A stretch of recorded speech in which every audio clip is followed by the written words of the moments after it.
arti dan fungsi pastoral holistik. Ini kita sudah mulai ke praktis, tapi saya sengaja menegaskan ulang mengenai arti. Lalu karena fungsi ini hanya dapat dipahami dari arti. Ya, meaning and significance and function. Oke, itulah pembahasan kita pada pokok pembahasan atau section sesi yang ke-9. Baik, Bapak dan Ibu sekalian, mari kita membaca Lukas pasal 10 ayat 25 sampai 37. Tentu kita tidak membaca kata demi kata seluruh ayat ini. Saya hanya membuat summary. Kita tahu bersama bahwa Lukas pasal 10 ayat 25 sampai 37 ini adalah satu percakapan. Diawali satu percakapan antara seorang ahli Taurat dengan Tuhan Yesus. Ahli Taurat bertanya, apa yang saya harus lakukan untuk beroleh hidup yang kekal? Ya, apa yang saya harus lakukan untuk saya beroleh hidup yang kekal? Karena Tuhan Yesus tahu bahwa ini satu cara hanya untuk menjebak atau pembenaran diri. Lalu Tuhan Yesus memberikan satu jawaban dengan bertanya, apa yang kamu tahu? Apa yang tertulis dalam kitab Taurat? Ya, jadi Tuhan Yesus mengembalikan kepada ahli Taurat. You know, but you have known experience yet. You have known. Kamu sudah tahu. Ya, apa yang kau baca dalam kitab suci, dalam Taurat? Kasihlah Tuhan Allahmu dengan segenap hatimu, segenap jiwamu, segenap kekuatanmu, segenap akal budi, dan kasihlah sesama manusia seperti dirimu sendiri. Lalu Tuhan Yesus mengatakan, lakukanlah itu. Benar, lakukanlah itu. Apa artinya? Berarti ahli Taurat ini sudah tahu tapi nggak melakukan. Ya, sudah tahu tapi nggak melakukan. Karena lumpuh. Dia hanya ahli Taurat. Ya, yang ahli Taurat secara letterlek harafiah. Ahli hukum Taurat. Dan dia tahu itu. Tapi tidak melakukan. So that's why Jesus reply, benar apa katamu, tetapi lakukanlah itu. Lakukanlah. You have no knowledge, but you have not had experience. Ya, pengalaman. Belum memiliki satu pengalaman. Ya, no acting, no acts. Ya, talk much, less acts. Ya, kurang bertindak. So do it, lakukanlah. Nah, lalu dia juga masih bersoal jawab. Siapakah sama manusia itu? Ya, siapakah samaku manusia? Kasihlah Tuhan Allahmu dan bla bla bla, dan kasihlah semua manusia seperti dirimu sendiri. Dia masih mau berkelit. Oke, siapakah sesamaku manusia? Nah, disitulah Tuhan Yesus memberikan satu analogi. Jawaban Kristus itu sifatnya analogis. Yaitu berkenaan dengan ahli Taurat dan orang Farisi. Orang Lewi. Dan di sana ada 3 figur yang ditampilkan oleh Tuhan Yesus dalam perumpamaan atau dalam analoginya tentang seorang Samaria. Nah, dari sini dia menekankan mengenai peran seorang Samaria yang kita dapat jadikan sebagai acuan untuk menekankan fungsi-fungsi pastoral. Ya, fungsi-fungsi pastoral, dan ini sebenarnya pastoral care. Satu pendampingan pastoral.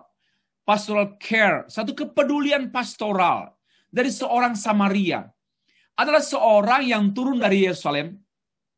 Ya.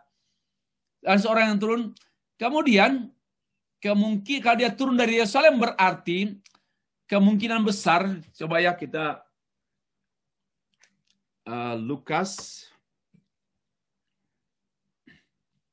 Lukas pasal yang ke-10 Nah,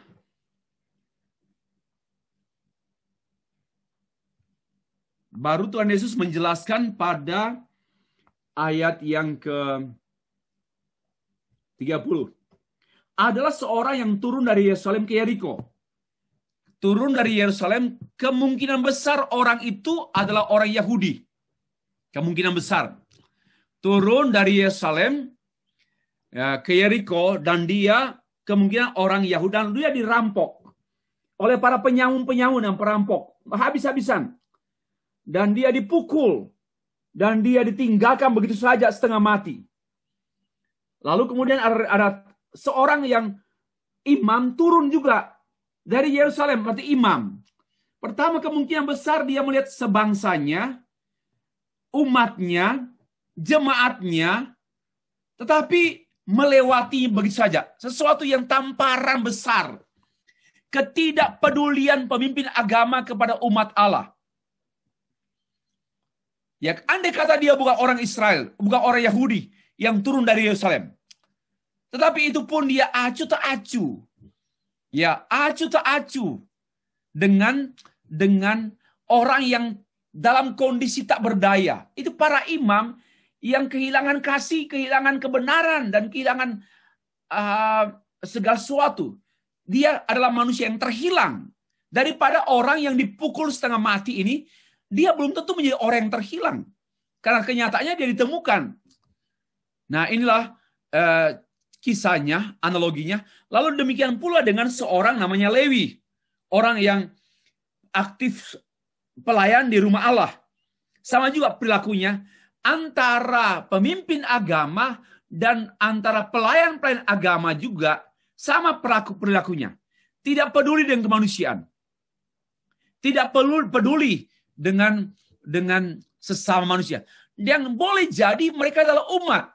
Karena dia turun dari Yerusalem. Kemungkinan mereka adalah orang Yahudi. Kemungkinan mereka adalah orang-orang yang datang ke bait Allah. Tetapi para ahli Taurat, kaum Lewi, they didn't care. Mereka hanya lewat begitu saja. Nah, kontrasnya dengan apa yang diperankan oleh Samaria yang sangat ditekankan oleh Tuhan Yesus. Yaitu orang Samaria itu melakukan apa? Satu, tergeraklah hatinya oleh belas kasihan. Apa artinya? Para imam, ahli Taurat dan orang Lewi ini, they don't have patience. They don't have compassion. Mereka nggak punya belas kasihan, sadis. Itulah orang-orang beragama tapi tak belas kasihan. Sekarang tumbuh subur di dunia. Di Indonesia juga. Orang-orang beragama tanpa berbelas kasihan.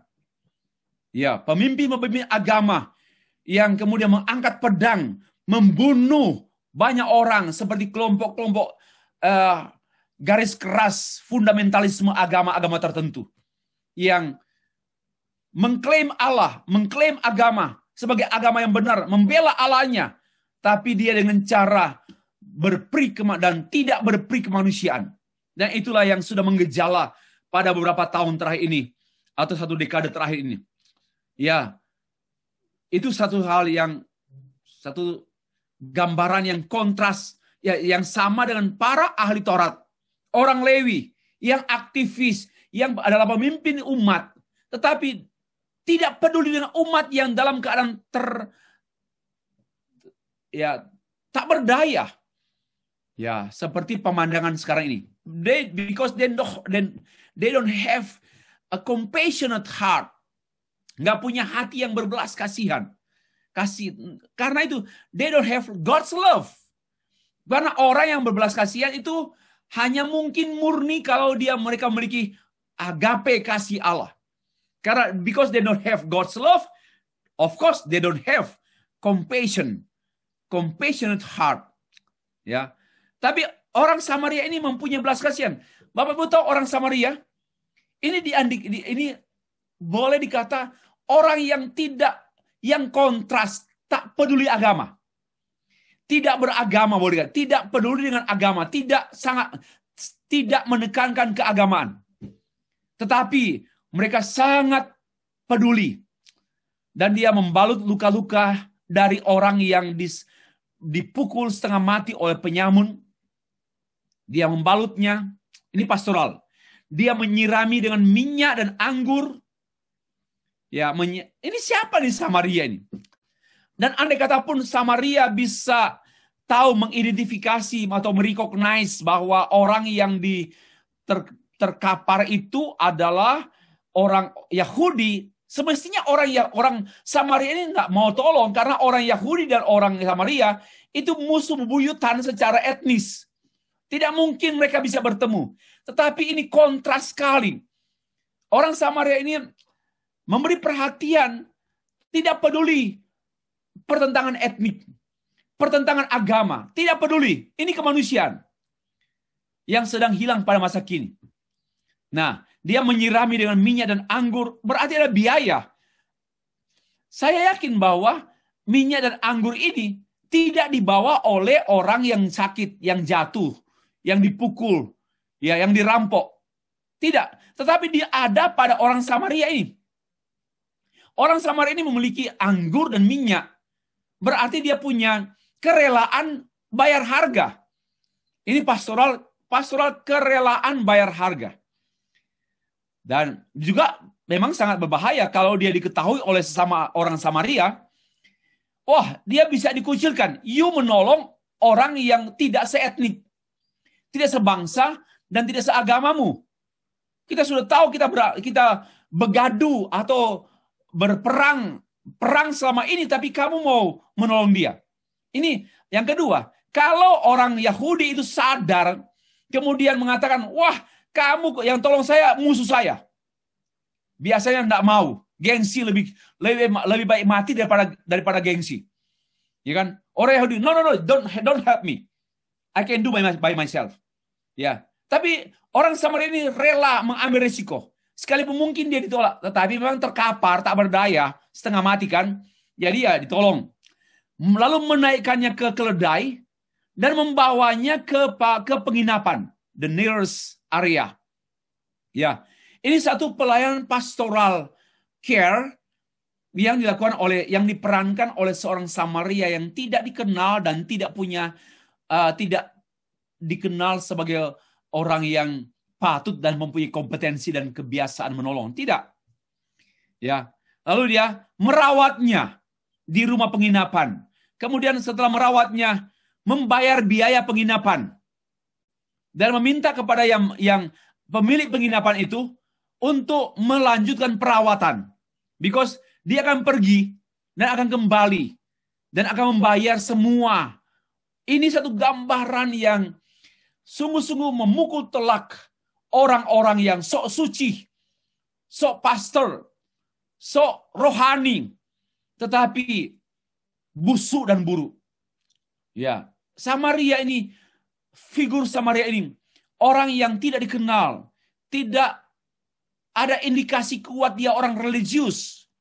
Ya, tetapi dia adalah orang yang baik hati. Orang yang baik hati. Tentu ini diangkat oleh Tuhan Yesus Kristus untuk pertama, membukakan dan menjawab pertanyaan ahli Taurat tadi yang banyak pengetahuan tentang hal-hal yang baik, tapi miskin perbuatan hal-hal yang baik. Siapakah sesama manusia? Inilah sesama manusia yang diperankan oleh sikap Samaria terhadap orang yang jatuh karena dirampok oleh para penyamun dan ditinggalkan setengah mati, dipukul sampai tidak berdaya. Nah, inilah satu tugas gambaran mengenai pastoral care. Dan kalau Bapak perhatikan, ini holistic pastoral care. Kenapa? Dari pelayanannya itu sifatnya menyeluruh. From the beginning until not the end. Sampai pada tidak berakhir. Pelayanan pastoral itu tidak boleh hanya program 2 bulan, 3 bulan, 1 tahun, 5 tahun. Tapi harus sampai tidak berakhir. Dan coba lihat, dia pergi, kemudian akan datang. Dan akan membayar semua, dan meminta para pemilik penginapan untuk melanjutkan perawatannya kepada orang yang diserang dipukul penyamun ini, dan dia nanti akan datang dan dia akan membayar semua biaya yang dikeluarkan atau yang habis dipakai. Ini apa artinya? Pastoral yang memang tidak berakhir pada satu titik akhir. Ya, ini satu pelajaran dan pembelajaran untuk kita sekalian. Nah, dari teks ini Bapak Ibu, kita lanjutkan pengembaraan kita. Nah, istilah dan klarifikasi dulu. Beberapa istilah yang kita perlu klarifikasi berkenaan dengan pastoral dan pastoral holistik. Pengertian pelayanan pastoral. Menurut Daniel Susanto ini seorang tokoh, seorang pendeta jemaat emeritus, 30 tahun sebagai pendeta Gereja Kristen Indonesia di Jakarta, dan beliau sempat akrab dengan saya pada waktu saya menjadi rektor Institut Indonesia, karena beliau saya undang berkali-kali untuk menolong I3 mengajar program master di Batu Malang I3. Nah, menurut beliau, pelayanan pastoral adalah pelayanan gereja yang sangat penting. Dan khususnya pada masa kini di mana manusia sedang menghadapi berbagai masalah dan persoalan dalam kehidupan. Ini pendapat beliau. Lalu saya membuat klarifikasi. Biarpun kami sahabat dan dia senior, dia sangat senior. Saya appreciate dia dan saya hormat dia. Tapi saya juga harus memang berbeda pandangan dengan beliau, tetapi dengan hormat saya menghormati dengan pribadi beliau. Saya membuat klarifikasi. Satu, pengertian pastoral menurut Daniel Susanto ini, seorang dokter, dia seorang dokter tamatan dari Belanda, dan dia khusus dokter pastoral. Ya, dia dokter pastoral counseling. Saya memberikan komentar. Pelayanan pastoral adalah sangat penting, namun dalam satu kesatuan yang holistik dengan semua tugas dan panggilan gereja. Ini pendapat saya. Bukan hanya urusannya dengan gereja ke dalam internal. Ya, tapi dengan semua tugas dan panggilan gereja yang sifatnya menyeluruh. Ya. Baik dalam gereja maupun di luar gereja, tetapi dalam pengertian apa di luar gereja? Saya akan beritahukan. Nah, pastoral dengan pendekatan kuantitatif selalu berorientasi pada penyelesaian masalah. Ini yang saya kritisi pada section 1 di subjek ya. Karena pendekatan kuantitatif maka semuanya pada problem solving. Dan memang definisi Dr. Daniel Susanto ini pada problem solving. Misalnya, khususnya pada masa kini, di mana manusia sedang menghadapi berbagai masalah. Menurut saya, pastoral counseling dan pastoral itu sendiri tidak harus mata-mata karena adanya masalah. Memang boleh juga, ya ada masalah kita melakukan tindakan pastoral. Tapi bagi saya, dengan pendekatan kualitatif juga, tidak semua, apalagi terkait dengan teologi, terkait dengan tugas gereja, tidak semua harus bermasalah. Bagaimana mungkin? Apakah pelayanan gereja-gereja sekarang ini hanya berorientasi pada jemaat yang bermasalah? Jemaat yang of course punya masalah, mereka punya masalah, tapi mereka tidak mempermasalahkan masalah mereka. They don't care, yes, because manusia yang bermasalah. Tetapi mereka tidak mencari Tuhan dan tidak datang ke gereja oleh karena ada masalah. Dan kita tidak menyambut mereka karena siapa yang bermasalah mari kita pelayanan pastoral. Tidak. Tetapi sekalipun ya orang-orang yang datang ke gereja, they don't have problem yang menyebabkan mereka ke gereja. Tapi they want to come to, mereka datang ke gereja karena mereka mau berjumpa Tuhan. Mereka mau mengenal Tuhan. Mereka mau belajar firman Tuhan. Mereka mau beribadah. Mereka mau memberi kepada Tuhan. Mereka mau menyembah Tuhan. So not because of the problem they came. Enggak. Nah, ini yang saya kritisi. Nah, pengertian pastoral ini menurut saya hanya satu sisi. Nah, sisi yang lain yang orang karena misalnya ingin memberikan pelayanan pastoral kepada orang yang ingin bertumbuh, ingin maju dalam Tuhan, ya dan sebagainya, tanpa harus ada masalah. Ya, oke. Ini pendapat saya. Karena pastoral itu pertama-tama harus positif. Yaitu apa? Menerapkan kebenaran Allah kepada umat. Bukan semata-mata juga hanya pada menjawab masalah umat. Bukan. Oke, saya harap ini dipahami. Next, menurut Daniel Susanto juga, pendekatan yang paling relevan untuk melakukan pelayanan pastoral pada masa kini adalah pendekatan holistik. I'm with him. I am with him. Saya setuju dengan dia. Ya, bahwa memang pendekatan yang paling relevan untuk segala bentuk pelayanan pastoral, misi, edukasi, discipleship harus holistik.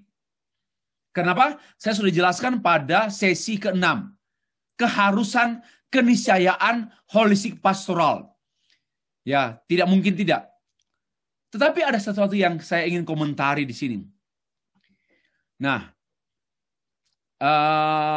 pertama sebenarnya bukan hanya pada masa kini, yang poin 3. Sejak gereja ada pada abad 1, abad 2, pastoral itu penting dengan pendekatan holistik, bukan hanya pada masa kini.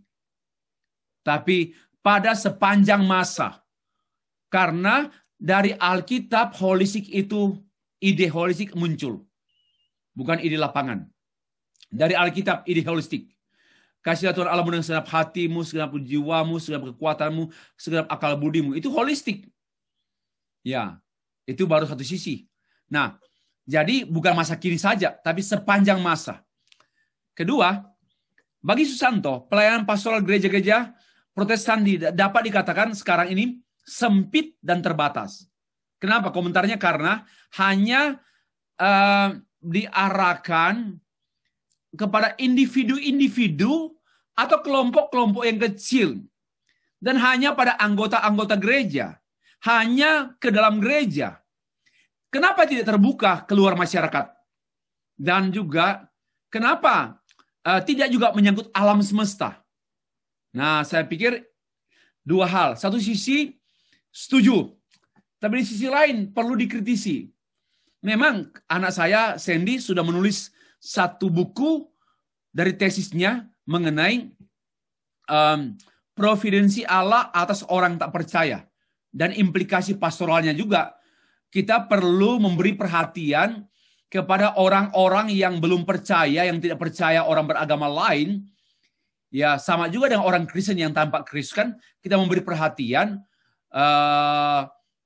Dan di situ ada perhatian yang memang harus kita lakukan karena mereka sesama manusia. Ya. Tetapi janganlah terlalu dipaksakan pastoral. Ya, nanti ini komentar saya. Klarifikasi. Menurut saya tidak hanya pastoral, karena sebagaimana pembahasan saya pada sesi yang ke-7, penginjilan, pemuritan dan pastoral, dan di antaranya ada leading, managing, preaching, teaching, ya semua itu satu kesatuan yang utuh, holistik. Ya, satu kesatuan yang utuh. Yang memang selama ini dikotak-kotakan, itulah yang saya pikir setuju dengan Pak Daniel Susanto, yaitu terkotak-kotakan karena sempit dan terbatas. Sebenarnya utuh, penginjilan cannot be separated from discipleship and also from pastoral. Satu kesatuan utuh. Nah, pelayanan pastoral kepada orang luar gereja termasuk alam semesta, itu pendapat saya adalah buah pastoral internal gereja yang berdampak keluar. Ya, bukan kalau kita mau membuat pelayanan langsung pastoral di luar kepada orang-orang tak seiman, pastoral seperti apa? Ya, mau doakan, boleh juga. Tetapi apakah mereka mau dan apakah seperti itu yang Dr. Susanto maksudkan? We pray them, kita mendoakan mereka in the name of Jesus Christ. Ya, atau kita tanpa Yesus Kristus. Ya, in the name of God. Karena kita mau doakan orang yang tak seiman. Dan kemungkinan boleh jadi orang-orang yang menganut pandangan pluralisme agama, nggak perlu Pak, kita tidak perlu mention Jesus Christ, nggak perlu. Nah, di sini yang saya nggak sesuai,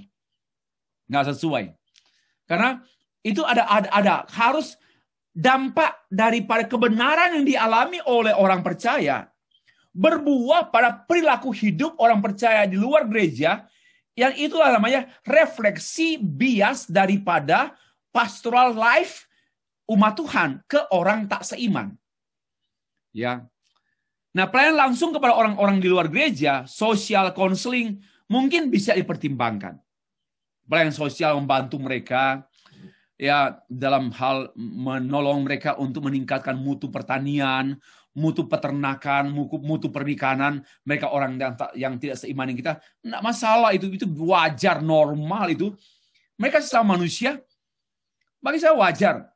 Tapi menerapkan namanya pastoral jangan kita anggap sempit kalau hanya di gereja. Karena ada dampak pastoral di luar gereja. Karena kalau bicara pastoral di luar gereja, harus terang-terangan, karena pastoral tanpa pemberitaan firman bukan pastoral. Pastoral tanpa Injil bukan pastoral. Nah, bagaimana dengan orang di luar gereja? Kita akan menyampaikan bantuan pertolongan, sustaining, bantuan atau pembinaan, atau penopangan, atau perawatan. Kalau hanya berhenti perawatan sosial, ya bagi saya itu hanya sesama manusia. Bukan tugas gereja pun apa-apa. Tugas gereja harus utuh. Harus penginjilan, pemuritan, dan pastoral. Tidak bisa kompromi. Kalau hanya pastoral ya timpang. Kalau hanya penginjilan juga ya timpang. Harus seutuhnya. Ini komentar saya, Bapak Ibu. Nah, lalu selanjutnya arti holistik pastoral. Saya kembali pada definisi saya sejak section pertama atau sesi pertama, karena ini rumusan saya, ini definisi saya, ini ide saya semua, dan saya siap dikoreksi, minta masukan kalau ada.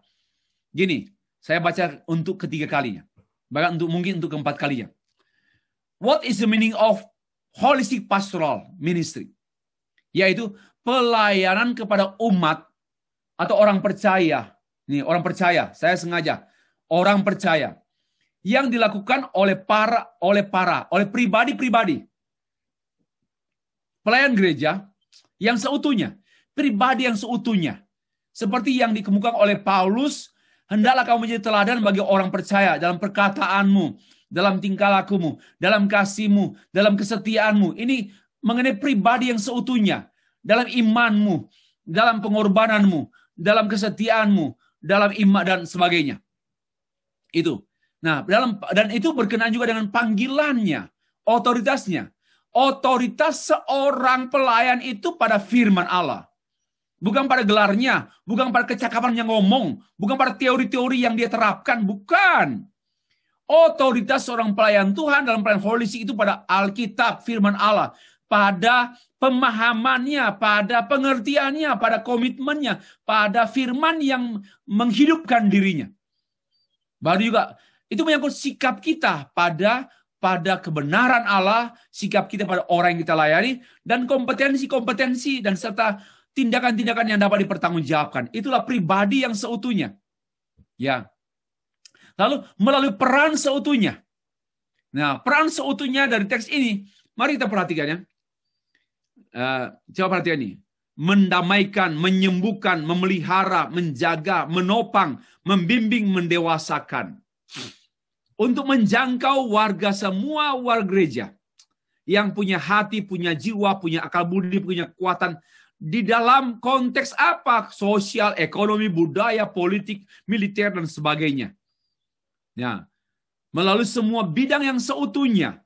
Dan itu semua keluar dari firman Allah, dari kitab suci yang seutuhnya.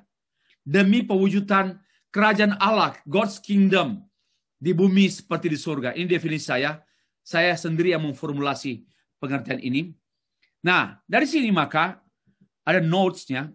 Mewujudkan kerajaan Allah di bumi ini, ya, ini semua manusia, semua alam semesta, konteks sosial, politik, budaya, dan sebagainya. Jadi tidak hanya juga dalam gereja, tapi juga di luar gereja. Tetapi catatannya, kita mempastorali orang-orang dalam gereja, lalu pastoral kita berbuah keluar gereja. kepada orang-orang yang belum atau tidak percaya. Pelayanan holistik itu seperti yang saya utarakan itu multi konteks. Oke, coba cepat ya. Pelayanan pastoral itu multi konteks. Apa? Ya, dari gereja dan dari hamba Tuhan kita berhadapan dengan communication competence dan sebagainya ya, teknologi, culture, social konteks, military konteks, juga education konteks, filosofis konteks, moral konteks, nasional dan international politik konteks, health konteks, dan other konteks. Wow, ini satu pelayanan yang dinamis, satu pelayanan yang majemuk, dan ini hanya dapat ditangani melalui holistic ministry, holistic pastoral.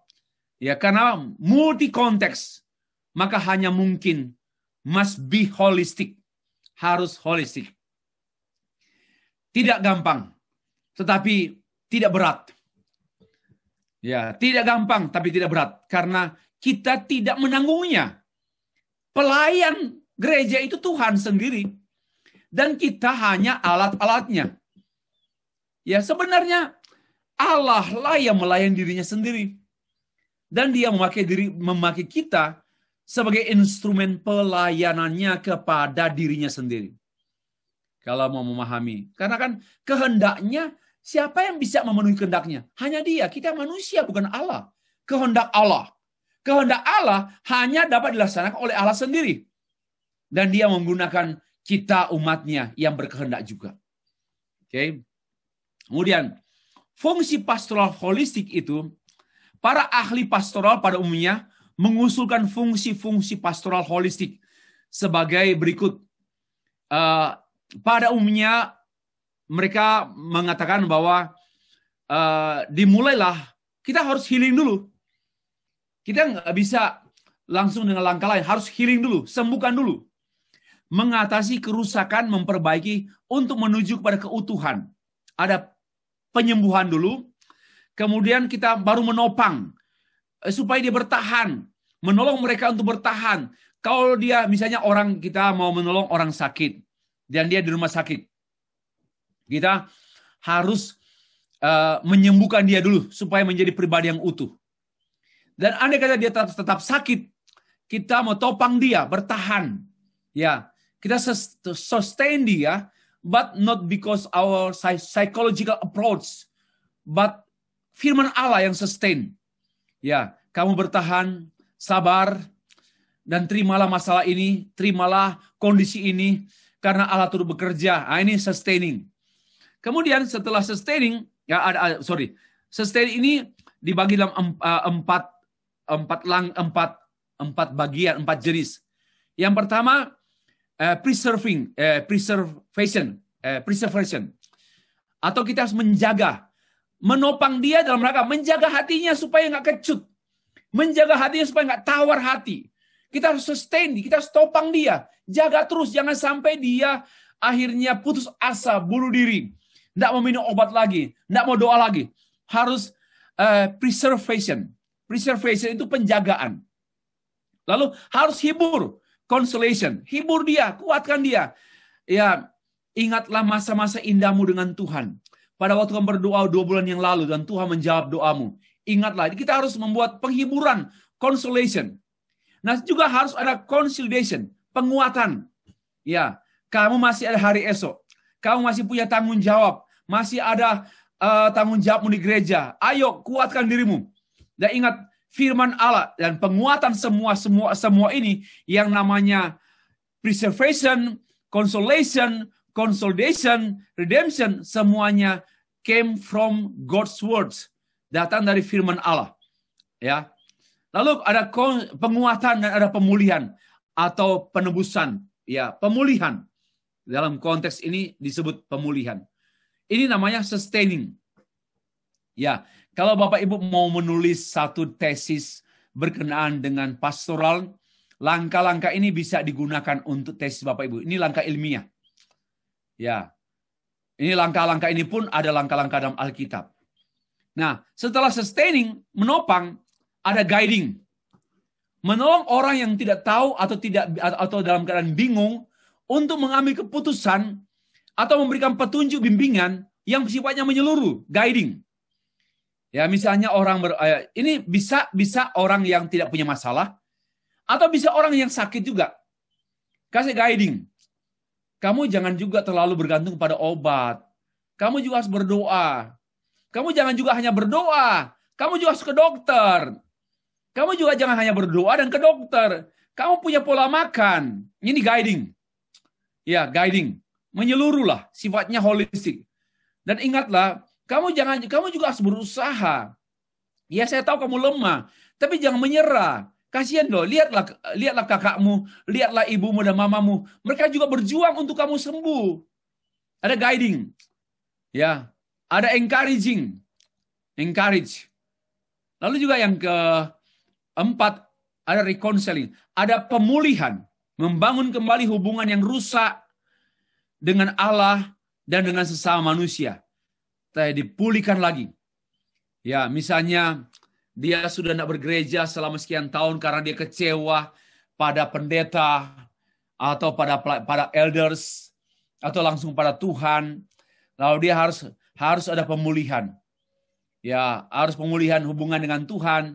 Dia juga harus minta maaf dan pemulihan dengan sesama, dengan pasangannya, dengan anaknya, dengan suaminya, dengan istrinya, dengan teman-teman. Harus ada pemulihan. Itu namanya fungsi-fungsi pelayanan pastoral secara holistik. Dan yang terakhir, nurturing, yaitu pengasuhan. Memampukan orang untuk bangkit. Memfasilitasi secara holistik usaha-usaha untuk kembali memberdayakan orang untuk hidup. Memberdayakan, ayo bangkit lagi. Kamu bisa karena Tuhan. Kamu bisa bersama Tuhan. Kamu bisa bagi Tuhan. Jadi ada nurturing. Dan ini terus menerus. Bukan hanya pada waktu dia sakit. Atau bukan hanya pada waktu dia bermasalah. Tapi secara terus menerus. Ini pelayanan seperti ini. Nurturing. Ya, penopangan. Ya, dan juga terus meneruslah. Pemeliharaan. Dan juga pengasuhan. Ya, ini nama pengasuhan. Ini Lalu saya punya ide Stay Free Biblical Pastoral. Ya, ini Stay Free Biblical Pastoral, the study of the task of the church. Jadi pastoral itu bagi saya adalah studi tentang tugas gereja. Ya, peran gereja. Secara khusus, especially a pastor for pastoring or shepherding the flock of God. Totally. Jadi secara khusus seorang pastor, tugas seorang pastor dalam hal tugas mempastoring atau shepherding, mengembalakan the flock of God, kawanan domba Allah secara total. Nah, saya pernah mendefinisikan ini sudah cukup lama, tapi saya sengaja tambahkan karena ini murni dari ide saya mungkin 6 tahun yang lalu. Shepherding means, ya, itu berkenaan dengan dua. Pastoral, yaitu seek the lost, mencari yang terhilang. Feed the flock, memberi makan kawanan domba. Lead the flock. Pastor is a leader. Ya, pastor is a leader. Pastor itu mencari yang hilang. Berarti pastoral itu ada unsur evangelistik. Jangan membersihkan pastoral dari penginjilan. Jangan membuang unsur penginjilan dari pastoral. Tidak mungkin. Karena seorang pastor harus mencari domba-domba yang terhilang. Domba yang terhilang ini adalah tugas evangelistik.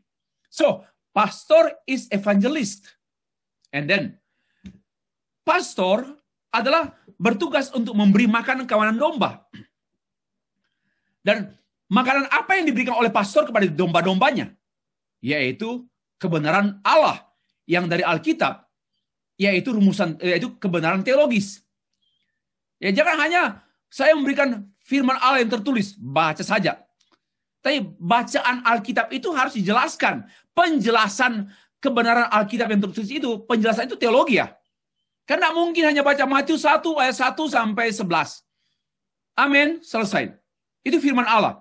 Itu teks tertulis, tapi perlu dijelaskan. Nah, penjelasan ini adalah uraian dengan pendekatan hermeneutics, ya, penafsiran, menghasilkan rumusan teologis.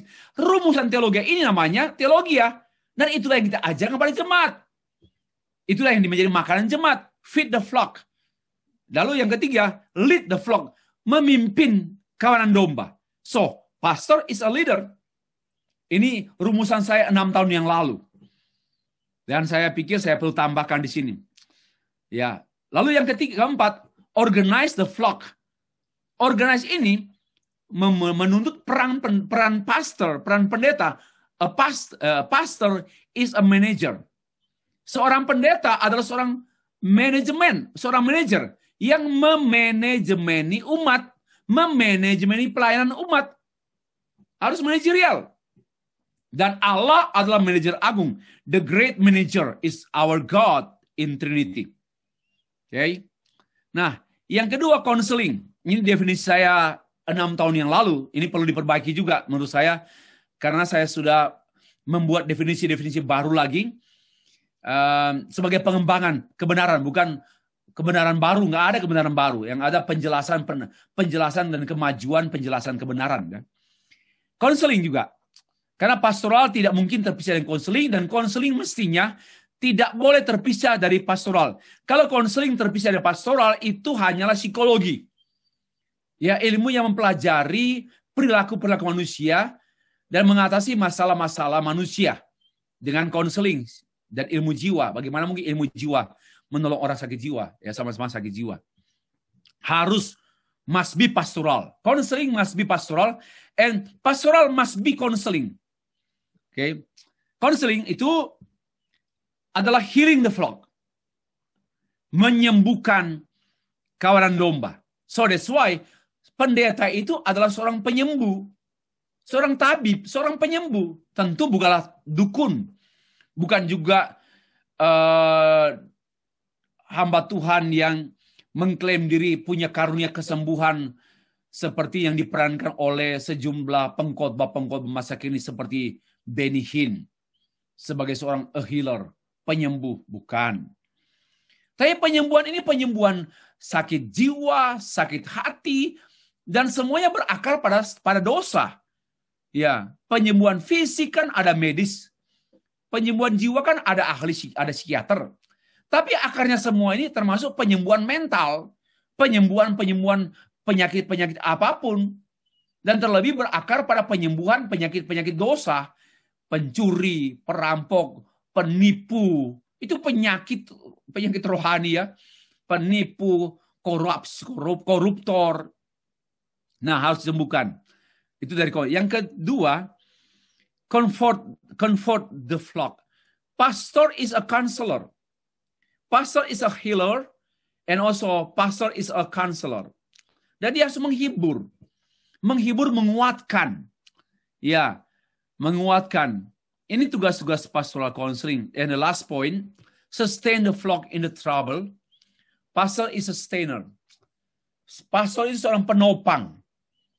Nah, dari sini saja definisi saya 6 tahun yang lalu, saya sudah menegaskan tentang pelayanan pastoral. Pastoral itu adalah holistik. Tidak bisa hanya saya evangelis, itu pastoral itu urusan kamu. Tidak bisa. We are the leader, we are the evangelist, we are the theologian, we are the manager, we are the healer, we are the counselor, we are the sustainer, and many things. Masih banyak lagi yang lain. Ini ide saya pada 6 tahun yang lalu. Ya, saya senang sekali. Saya refresh lah pengertian ini. Nah, kalau merujuk pada Mazmur 23, ya, tugas seorang pastor itu dapat di make a list like this. Membaringkan di padang berumput hijau. Membimbing ke air yang tenang. Menyegarkan jiwaku. Menuntun aku di jalan yang benar. Ya, menyertai. Ya, for you are with me. Menyertai, menghibur, menyediakan makanan, ya, menyediakan makanan dan mengurapi kepalaku dengan minyak. Ini bisa dijabarkan. Ini bisa dimengerti dengan tugas-tugas pastoral. Fungsi-fungsi, bukan. Fungsi-fungsi pastoral. Ya, ini membaringkan ke air yang tenang, memberikan ketenangan. Ini bisa juga menyembuhkan. Ya, bisa juga ini caring. Lalu guiding, membimbing ke air yang tenang, menyegarkan, refresh. Itu juga tugas pastoral, menyejukkan. Bukan bohong-bohong. Khotbahnya itu bukan bohong, janji-janji mengenai kehebatan, kemajuan, kekayaan, tapi bohong. Itu tidak menyegarkan jiwa, menipu jemaat. Ya, menuntun di jalan yang benar, menyertai, accompany us. Dan pastor itu menyertai jemaat seumur hidup jemaat, menghibur, sustain, comfort, menghibur, prepare a table for, menyiapkan makanan. Apa artinya? Termasuk juga memberi perhatian kepada keperluan fisikal manusia, jemaat. Ya, lalu mengurapi untuk meneguhkan, memastikan, meneguhkan pelayanan-pelayanan kepada mereka juga. Oke, ini contoh dari Alkitab, dari Mazmur Psalm chapter 23, tentang fungsi-fungsi pastor dan pastoral. Oke, next ya. Ini sudah mulai. Nah, kita perhatikan purposes and goal of pastoral. Jadi maksud dan tujuan pastoral ini seperti membuat ringkasan dari penjelasan-penjelasan awal. 1, memfasilitasi umat mengalami pemulihan seutuhnya dengan Allah. Ya, kita hanya fasilitator, bukan kita yang memulihkan. Kita tidak memulihkan, kita tidak menyembuhkan. Memfasilitasi umat untuk mengalami pemulihan seutuhnya dengan sesama dan lingkungan, termasuk dengan alam semesta, termasuk dengan ekosistem, dengan lingkungan hidup. Kita harus menjaga lingkungan hidup kita ini, keseimbangan alam, air, ketersediaan air.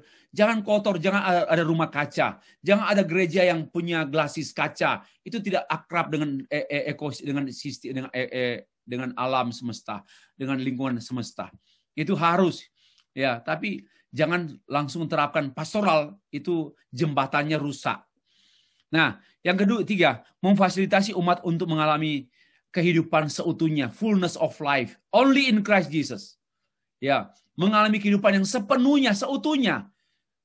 Sekalipun engkau kaya, engkau berkedudukan, engkau pandai, engkau bergelar, tetapi tidak dalam Kristus, tidak mengalami fullness of life. Ya, ini yang perlu dialami oleh jemaat, oleh orang-orang yang kita layani secara pastoral. Memfasilitasi umat Tuhan menuju kepada kedewasaan dalam Kristus, maturity. Ya, ini semua adalah purpose and goals of pastoral. Memperlengkapi umat Tuhan untuk pekerjaan Allah, supaya mereka bisa terlibat, mengutus mereka, mendampingi mereka dalam pekerjaan Allah. Ini runut, ya, runut, purposes, maksud dan tujuan pastoral diungkapkan secara order, secara sequence, runut. Oke, saya harap diberi perhatian, Bapak Ibu. Jangan juga lompat-lompat, langsung mengutus, langsung memperlengkapi. Harus dari awal, pemulihan dulu, pemulihan dengan Allah, pemulihan yang sama, dan seterusnya. Nah, fungsi holistic pastoral care oleh para ahli, di antaranya ada Seward Hiltner. Dia bertolak dari Samaria, dari orang Samaria tadi dalam Lukas pasal 10, the Samaritan's acts of caring. Maka dia menyampaikan fungsi-fungsi pastoral care secara holistik itu caring the wounded atau healing, sustaining, lalu juga guiding. Nah, itu 3 itu yang ditekankan. Saya pikir hanya penegasan. Artinya begini, kita belajar ini tidak hanya, kita juga diperkaya dengan para ahli. Ya, di antaranya Seward Hiltner, dan juga berikut ini Gerben Haitink. Namanya God and Man, Theology and Psychology, Body and Mind. Jadi dia membahas tentang fungsi-fungsi pastoral, ini urusan Allah, hubungan Allah dan manusia, hubungan teologi and psychology, hubungan antar tubuh dan pikiran, dan sebagainya. Itu ide-ide saja. Bapak Ibu bisa mencari nama ini di Google dan bisa menemukan karya-karya mereka. Saya hanya menyingkat saja, membuat summary saja. Ada Howard Kleinbell. Howard Kleinbell, dia menyampaikan sejumlah pandangannya. Bagi dia, setiap aspek adalah thinkable. Every thinkable aspect of our life is forming sebagai satu bentuk bagian yang membentuk proses pastoral. Jadi any aspect ya yang dapat dipikirkan, ya thinkable aspect, any thinkable aspect. Ya apa saja. Ini kaya ya. Bagi saya perlu dipertimbangkan. Yang kedua, a pastoral approach itu berkenaan dengan hubungan, gender, laki atau perempuan, tahapan kehidupan, usianya, remaja, orang dewasa atau apa, body and mind, left or right, aktivitas otak kiri, otak kanan, semua itu berurusan dengan pastoral approach. Apa artinya? Misalnya otak kiri, otak kanan. Kita tahu jemaat kita ini dia mempunyai kemampuan otak kiri. Nah, itu pun perlu dipertimbangkan, namanya approach holistik ya. Holistic approach, kita perlu mempertimbangkan. Tidak boleh menggunakan satu cara, satu metode untuk semua jemaat. Masing-masing jemaat mempunyai kekhususan dan keunikan. Karena itu pelayanan pastoral pun unik sesuai dengan keunikan masing-masing jemaat. Okay. Lalu ya, the whole person must be led. Keutuhan seseorang harus dipimpin oleh wholeness, keseluruhan, ya, keutuhan, dan juga dia dibebaskan dari dosa, dari masalah, dan apapun untuk dia nanti sampai tiba pada kehidupan yang berkelimpahan, abundant life. Ya. Ada Daniel Low, dia membahas tentang pastoral is saving implication of gospel. Kayaknya dia evangelical. Ya. Salvation, keselamatan menjadi kompas bagi baik keberadaan rohani maupun fisik. Kedua-duanya secara utuh. Dan juga leading to healing dan after being saved, setelah diselamatkan.